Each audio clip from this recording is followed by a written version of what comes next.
कहानी की शुरुआत में हमें दो लड़कियों को दिखाया जाता है जिनका नाम हंटर और बैकी था। ये दोनों लड़कियां 2000 फीट ऊंचे एक टावर पर फंसी हुई थी। इनके फोन्स में नेटवर्क भी नहीं था, इसलिए वो दोनों किसी को कॉल करके मदद भी नहीं मांग सकती थी। इससे भी बुरी बात ये थी कि ये टावर एक रेगिस्तान के बीचों बीच था, इसलिए आसपास किसी का उन्हें देख पाना भी मुश्किल था। और तो और अगर इन दोनों में से कोई नींद लेने की कोशिश करती तो गिद्ध इनके पास आकर इनके मांस को खाने लगते। अब ये लड़कियां इस टावर पर कैसे फंसी और क्या ये इस टावर से बच पाई या मारी गई, चलिए देखते हैं हमारी आज की इस कहानी में। तो कहानी की शुरुआत में बैकी अपने हस्बैंड डैन और अपनी सबसे अच्छी दोस्त हंटर के साथ माउंटेन क्लाइंबिंग कर रही थी। तभी डैन को एक छोटी सी केव दिखती है जिसमें वो अपनी ग्रिप बनाने के लिए उसमें हाथ डाल देता है। लेकिन अचानक ही उस केव में से एक पंछी बाहर निकलता है, जिसकी वजह से डैन अपना बैलेंस खो देता है और नीचे गिरने लगता है। लेकिन सेफ्टी वायर से बंधा होने की वजह से वो बच जाता है। यहाँ पर डैन माउंटेन को पकड़ने की कोशिश करता है। हंटर और बैकी उसकी मदद करने के लिए उसके पास आ ही रही थी कि तभी डैन की सेफ्टी वायर टूट जाती है और वो नीचे गिरकर मर जाता है। यहाँ से सीन प्रेजेंट में 1 साल बाद दिखाया जाता है, जहाँ बैकी आज भी उस इंसिडेंट में मरे अपने हस्बैंड को याद करके बहुत दुखी थी। वो काफी ज्यादा ड्रिंक करने लगी थी, जिससे वो डिप्रेशन में थी। उसकी इस बात से उसके फादर जेम्स उसको लेकर काफी परेशान थे। वो बैकी को उस इंसिडेंट से मूव ऑन करने को कहते हैं, लेकिन बैकी उनकी कोई बात मानने को तैयार नहीं थी। एक दिन बैकी अपनी लाइफ से परेशान होकर बहुत सारी दवाइयाँ एक साथ खाकर सुसाइड करने की कोशिश करती है कि तभी उसके फोन पर हंटर का कॉल आता है, जिससे वो सुसाइड नहीं करती। अगले दिन हंटर उसके घर जाती है। हंटर बैकी को उस इंसिडेंट से बाहर निकालने के लिए उसको कहती है कि उसने B67 टीवी टावर पर क्लाइंब करने का प्लान बनाया है और जिसमें तू भी मेरे साथ क्लाइंबिंग करने चल रही है। अब क्योंकि हंटर जानती थी कि बैकी को एडवेंचर प्लेसेस पर जाना बहुत पसंद था और काफी लंबे समय से उसने कोई एडवेंचर भी नहीं किया था, बैकी जो इस टाइम काफी परेशान थी, इसलिए वो हंटर को क्लाइंबिंग करने से मना कर देती है। लेकिन नेक्स्ट मॉर्निंग जब वो किचन में रखी अपनी मेडिसिन लेने जाती है तो वो थोड़ा सोचते हुए डिसाइड करती है कि वो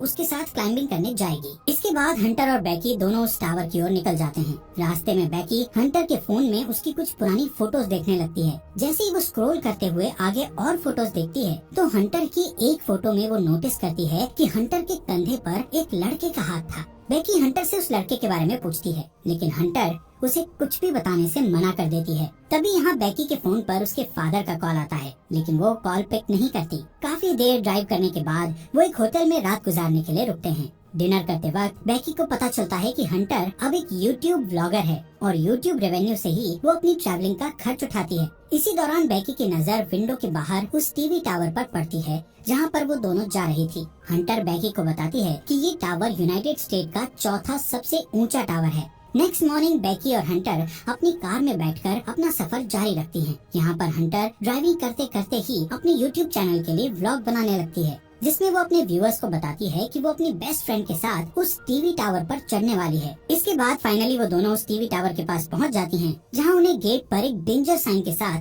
ताला लगा हुआ मिलता है। यहाँ से वो दोनों गाड़ी को छोड़कर पैदल ही आगे जाने लगती हैं। रास्ते में उन्हें कुछ गिद्ध एक मरे हुए जानवर को खाते हुए दिखाई देते हैं। हंटर इस चीज को भी अपने व्लॉग में रिकॉर्ड कर लेती है और उस मरे हुए जानवर की फोटो क्लिक करके अपने इंस्टाग्राम अकाउंट पर पोस्ट कर देती है, जिस पर उसे बहुत जल्द ही काफी लाइक्स मिल गए थे। कुछ देर बाद वो टावर तक पहुंच जाते हैं। यहाँ पर हंटर अपना व्लॉग बनाना बंद कर देती है। वहीं बैकी टावर की ऊंचाई देखकर डरने लगती है और उसे लगता है कि वो ये नहीं कर पाएगी, क्योंकि डैन के साथ हुए इंसिडेंट के बाद उसने कभी इतनी ऊंचाई का सामना नहीं किया था। लेकिन हंटर उसे उसका डर दूर करने के लिए कहती है, जिसके बाद हंटर सेफ्टी रोप को उसकी कमर से बांधकर टावर के ऊपर चढ़ना शुरू कर देती है। ये पूरा टावर काफी पुराना हो चुका था, जिस पर बुरी तरह से जंग लगी हुई थी। इस टावर की सीढ़ियाँ हिल रही थी और नट बोल्ट भी काफी लूज हो चुके थे। यहाँ पर ये दोनों काफी ऊपर तक चढ़ चुकी थी कि तभी बैकी के हाथ से सीढ़ी का एक पुराना हिस्सा टूटकर नीचे गिर जाता है, जिससे बैकी थोड़ा डर जाती है। लेकिन वो हिम्मत करके फिर से उस टावर के ऊपर चढ़ने लगती है। ऐसे ही धीरे धीरे वो आधे टावर तक पहुंच जाती है, यानी 1000 फीट ऊपर, जहाँ से शहर काफी छोटा दिखाई दे रहा था। ये दोनों यहाँ पर कुछ देर आराम करती हैं और पानी पीने के बाद फिर से क्लाइंबिंग करने लगती हैं। थोड़ी देर बाद वो 1800 फीट ऊपर पहुँच चुकी थी और अब उन्हें सिर्फ 200 फीट ही ऊपर चढ़ना था। बैकी इतना ऊपर चढ़कर काफी डरने लगती है, क्योंकि वहाँ हवा बहुत तेज चल रही थी और सीढ़ियाँ भी काफी पुरानी होने की वजह से हिल रही थी। वो हंटर से कहती है कि अब उन्हें वापस नीचे जाना चाहिए, लेकिन हंटर उसे बोलती है कि अब इतनी ऊपर आकर उन्हें हार नहीं माननी चाहिए। जिसके बाद वो वापस से ऊपर चढ़ने लगती हैं। यहाँ से टावर के ऊपर चढ़ने का रास्ता काफी खतरनाक था। रास्ते में लगी कुछ डिस्क को हंटर ने काफी आसानी से पार कर लिया था और अब वो बेकी को भी उन्हें पार करने में मदद कर रही थी। अब जैसे जैसे वो ऊंचाई पर जा रही थी वैसे वैसे हवा का प्रेशर भी बढ़ता चला जा रहा था, जिससे बेकी और ज्यादा डर रही थी। इसी बीच सीढ़ी के पुराने नट बोल्ट एक एक करके अपने आप निकलने लगते हैं, लेकिन इस बात से अनजान वो दोनों ऊपर चढ़ना जारी रखती हैं और फाइनली वो दोनों टावर के टॉप पर पहुंच जाती हैं, जहां एक और नट बोल्ट खुलकर नीचे गिर चुका था। यहाँ पर हंटर दोबारा से अपना व्लॉग बनाना शुरू करती है और वीडियो में अच्छे शॉट्स लेने के लिए वो ड्रोन कैमरा का इस्तेमाल करती है। थोड़ी देर बाद हंटर अपने व्यूअर्स को और अच्छा कंटेंट देने के लिए बेकी को ड्रोन का रिमोट पकड़ाकर खुद उस टावर के सहारे एक हाथ पर लटक जाती है। शॉट्स लेने के बाद वो वापस से ऊपर आती है और सेम यही चीज बेकी को भी करने के लिए कहती है, लेकिन बेकी उसे ऐसा करने से मना कर रही थी, जिस पर हंटर उससे कहती है कि उसका डर भगाने का ये सबसे बड़ा मौका है। जिसके बाद बेकी हंटर का हाथ पकड़कर वही स्टंट करती है और हंटर उसकी सेल्फी लेने लगती है। इसके बाद बेकी वापस से ऊपर आ जाती है। यहाँ पर बेकी अपने हस्बैंड डैन की अस्थियों को लेकर आई थी और डैन को याद करती हुई वो उसकी अस्थियों को यहाँ विसर्जित कर देती है। इस मोमेंट पर बेकी और हंटर दोनों काफी इमोशनल हो गई थी। इसके बाद वो डिसाइड करते हैं कि अब उन्हें वापस जाना चाहिए, इसलिए वो अपने सेफ्टी वायर को खुद से कनेक्ट करती हैं और बेकी नीचे जाना शुरू कर देती है। लेकिन जैसे ही वो पहला कदम सीढ़ी पर रखती है तो सीढ़ी टूट जाती है और वो सीढ़ी के साथ साथ नीचे गिरने लगती है, लेकिन हंटर किसी तरह उसे पकड़कर वापस ऊपर खींच लेती है। यहाँ पर बेकी मौत के मुंह से बचकर आई थी, जिससे वो जोर जोर से डर के मारे रोने लगती है और अचानक दोनों हंसती हैं। नीचे देखने पर उन्हें पता चलता है कि अब उनके नीचे उतरने के लिए कोई सीढ़ी ही नहीं है। वो दोनों अपने अपने फोन को चेक करती है, लेकिन उनके फोन में कोई नेटवर्क नहीं था और उनका बैग भी नीचे टावर डिस्क पर गिर चुका था, जिसमें उनके खाने पीने का सामान था। यहाँ ऊपर टावर पर उन्हें एक इमरजेंसी बॉक्स दिखता है, जिसे खोलने पर उन्हें एक दूरबीन और एक फ्लेयर गन मिलती है, लेकिन ये दोनों चीजें उनके किसी काम की नहीं थी। ये सब देखकर बेकी हंटर पर भड़क जाती है। हंटर उसे ये कहते हुए शांत करने की कोशिश करती है कि हो सकता है सीढ़ियों के नीचे गिरने की आवाज सुनकर कोई उनकी मदद करने आए और इसलिए अब हम दोनों को बस थोड़ी देर इंतजार करना होगा जब तक कि कोई आ नहीं जाता। तभी हंटर नोटिस करती है कि पिछली बार सीढ़ियों के गिरने की वजह से बेकी के पैर पर चोट लगी थी और अब उस चोट से ब्लड बाहर आ रहा था। यहाँ पर हंटर बेकी की चोट पर अपनी शर्ट बांध देती है।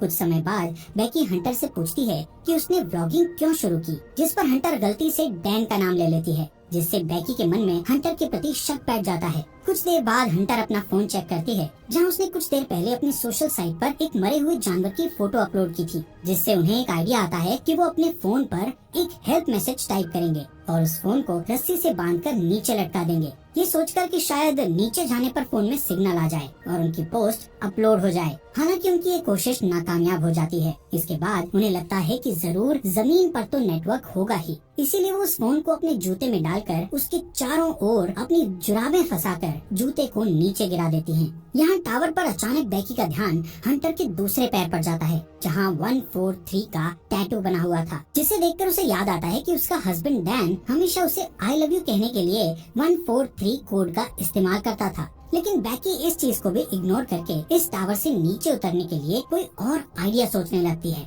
थोड़ी देर बाद उन दोनों को दूरबीन से नीचे जमीन पर टावर के पास से गुजर रहा एक आदमी और उसका डॉग दिखाई देते हैं, जिससे वो उस आदमी से मदद के लिए चिल्लाने लगती है, लेकिन इतनी ऊंचाई होने के कारण उनकी आवाज नीचे नहीं जाती। यहाँ नीचे हम देखते हैं कि हंटर ने जो फोन जूते में डालकर नीचे फेंका था वो पूरी तरह से टूट चुका था और अब उनका ये प्लान भी फेल हो चुका था। वो आदमी वहाँ से जाने लगता है। ये देखकर बेकी हेल्प के लिए चिल्लाते हुए अपने दोनों जूते उस आदमी पर नीचे फेंक देती है, ताकि उस आदमी का ध्यान ऊपर की ओर उन पर आ जाए। लेकिन वो आदमी ये नोटिस नहीं करता, क्योंकि वो किसी से कॉल पर बात कर रहा था। इसके बाद बेकी वो फ्लेयर गन चलाने लगती है, लेकिन हंटर उसे ये कहते हुए फ्लेयर गन चलाने से मना कर देती है कि अभी दिन का समय है, इसलिए किसी को भी फ्लेयर गन का पता नहीं चलेगा। इसी दौरान वो दो और आदमियों को वहाँ थोड़ी दूर नोटिस करती हैं, जो यहाँ पार्टी करने के लिए आए थे। उन्हें देखकर वो दोनों डिसाइड करती हैं कि थोड़ा अंधेरा होने पर वो इस फ्लेयर गन का इस्तेमाल करेंगी, ताकि वो लोग उन्हें नोटिस कर सकें। कुछ देर बाद रात हो जाती है और बेकी फ्लेयर गन का इस्तेमाल करती है, जिससे वो दो आदमी उन्हें देख लेते हैं। यहाँ पर बेकी और हंटर अपने हाथ हिलाते हुए और जोर जोर से चिल्लाकर उनसे मदद मांगने की कोशिश करती है। इसके बाद वो दोनों दूरबीन से देखते हुए नोटिस करती है कि वो दोनों आदमी हंटर की कार के पास जा रहे थे, जिसे देखकर दोनों खुश हो जाती है। लेकिन उनकी मदद करने के बजाय वो आदमी उनकी कार को चुराकर वहाँ से भाग जाते हैं। ये देखकर वो दोनों काफी दुखी हो गई थी और अब उन्हें जल्दी से कोई नया आइडिया भी समझ नहीं आ रहा था कि अब वो क्या करे। यहाँ पर बेकी हंटर से उसके पैर के टैटू के बारे में पूछ ही लेती है, जहाँ हंटर ये रिवील करती है कि उसका डैन के साथ 6 महीने तक अफेयर रहा था। इसके लिए वो उससे माफी मांगती है कि उसने उसके हस्बैंड के साथ हुकअप करके काफी बड़ी गलती करी। हंटर बताती है कि डैन उसे अच्छा लगता था और वो उससे प्यार भी करती थी, लेकिन डैन बेकी से ज्यादा प्यार करता था, इसलिए उसने जल्दी ही डैन से ब्रेकअप कर लिया था। बेकी ये सुनकर और भी ज्यादा डिसअपॉइंट हो जाती है कि उसकी बेस्ट फ्रेंड और उसका हस्बैंड दोनों ही उसे चीट कर रहे थे। अगली सुबह बेकी फोन चेक करती है, जहां उसे पता चलता है कि इस टावर पर चढ़े उन्हें 24 घंटे बीत चुके हैं।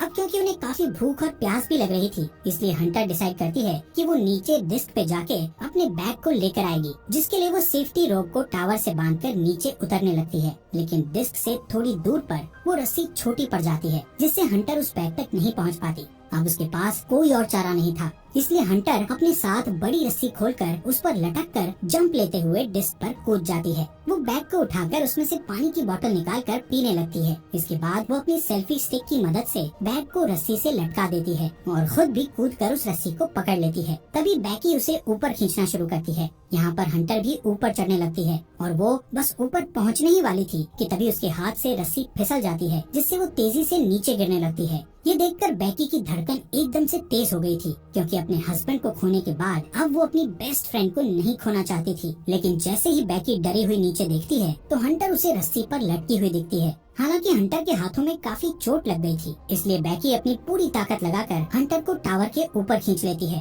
थोड़ी देर बाद बेकी एक हेल्प नोट लिखकर ड्रोन में फंसा देती है और ड्रोन के सहारे पास के होटल तक पहुंचने की कोशिश करती है। लेकिन ड्रोन में बैटरी कम होने की वजह से वो ज्यादा दूर नहीं जा सकता था, इसलिए वो उसे वापस अपनी ओर ले आती है। यहाँ अब फिर से वो दोनों टावर पर हेल्पलेस थी। रात में बेकी को एक भयानक सपना आता है, जिसमें वो देखती है हंटर की उस टावर पर ही मौत हो गई और गिद्ध हंटर के शरीर को खा रहे हैं। इससे वो डरी हुई उठती है और तब उसे पता चलता है कि ये बस एक बुरा सपना था। नेक्स्ट मॉर्निंग बेकी के दिमाग में एक आइडिया आता है कि वो टावर के ऊपर लगी लाइट से ड्रोन को चार्ज कर सकती है। इसके बाद वो टावर के पोल पर चढ़कर जैसे ही ड्रोन चार्जर को प्लग में लगाती है तो वो देखती है कि वो प्लग काफी लूज था, इसलिए बेकी को ऊपर लटके हुए ही उस चार्जर को पकड़े रखना पड़ता है जब तक कि ड्रोन की बैटरी फुल चार्ज नहीं हो जाती। काफी टाइम से उस पोल को पकड़े रहने की वजह से बेकी के हाथ धीरे धीरे करके सुन्न पड़ने लगे थे और इससे भी बुरी बात ये थी कि अब यहाँ पर काफी सारे गिद्ध आकर उस पर अटैक भी कर रहे थे, जिससे बेकी के हाथों से बैग नीचे गिर जाता है।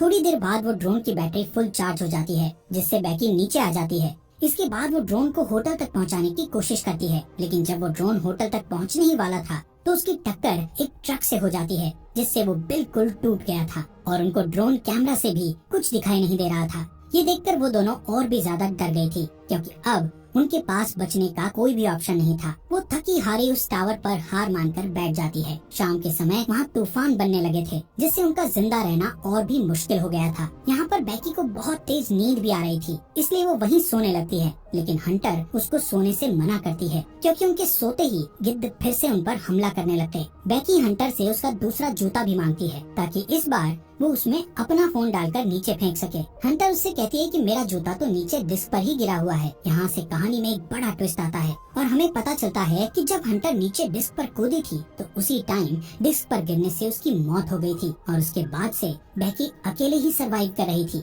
बेकी को हेलुसिनेशन होने लगे थे, जिसमें वो हंटर की प्रेजेंस को इमेजिन कर रही थी। रात में बेकी तूफान में सरवाइव करने के बाद अपने फादर के लिए एक वीडियो मैसेज रिकॉर्ड करती है, जिसमें वो बताती है कि वो वापस घर आना चाहती है। वहीं दूसरी ओर उसके फादर जेम्स भी उसको लेकर बहुत परेशान थे। अगले दिन जब बेकी इस टावर पर सोई हुई थी तब एक गिद्ध आकर बेकी की चोट पर से उसका मांस खाने लगता है, लेकिन अब क्योंकि बेकी को काफी भूख लग रही थी, इसलिए वो उस गिद्ध को जोर से पकड़कर टावर के मेटल से उसे जान से मारकर खाने लगती है, जिससे उसमें थोड़ी जान आती है और वो रस्सी के सहारे नीचे डिस्क पर उतरती है, जहाँ हंटर की डेड बॉडी पड़ी थी। इसके बाद वो अपने डैड जेम्स को मैसेज करती है कि वो इस टावर पर फंसी हुई है और अपने फोन को हंटर के जूते में डाल देती है, लेकिन इस बार वो उस जूते को हंटर की डेड बॉडी में घुसाकर उसकी डेड बॉडी को नीचे फेंक देती है। इसके बाद रात में उसके फादर जेम्स को बेकी का मैसेज मिलता है और वो जल्दी से पुलिस को कॉल करके वहाँ टावर तक पहुँचता है। अब जैसे ही वो उस टावर तक पहुँचता है तो देखता है कि पुलिस एक डेड बॉडी को कवर कर रही थी। ये देखकर उसे लगता है कि ये उसकी बेटी बेकी की डेड बॉडी है जो जिंदा नहीं बच पाई। तभी उसे अपनी बेटी पुलिस की कार के पास दिखाई देती है, जिसके बाद वो दोनों एक दूसरे को गले लगाते हैं और इसी के साथ ये अमेजिंग मूवी यहीं पर खत्म हो जाती है।